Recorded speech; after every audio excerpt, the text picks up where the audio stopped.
Purihin ang Diyos, purihin ang ating Panginoon. Nawawalan ka ba ng pag-asa?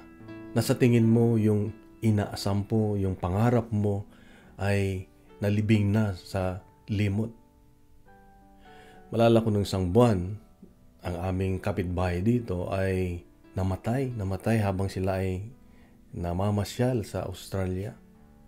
At makita namin yung kalungkutan ng mag-ina na iniwan.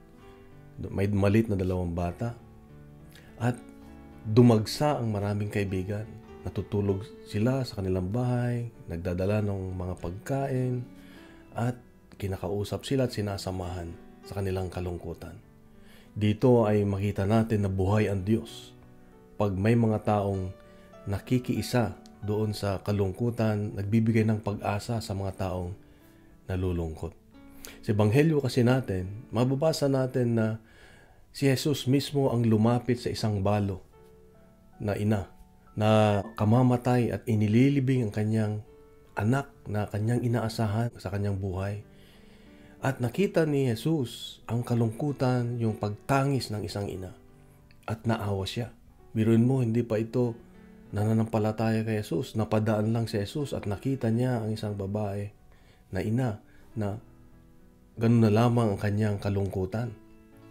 Kaya ang ginawa ay lumapit siya doon at sinabi niya doon sa patay na binata, bumangon ka, at nabuhay yung bata.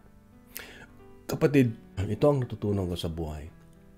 Na kahit na kawalan ng pag-asa, pwedeng ibalik ng Diyos ang pag-asa. Sabi nga, Jesus can give hope even to the hopeless.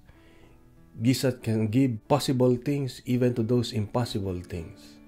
Sa Diyos, walang hindi kaya. Dahil ang Diyos ay nagbibigay lagi ng buhay, nagbibigay ng pag-asa. Na kahit yung isang inang hindi na nanampalataya kay Jesus ay lumabas ang awa ng Diyos, tayo pa kaya nananampalataya sa Diyos.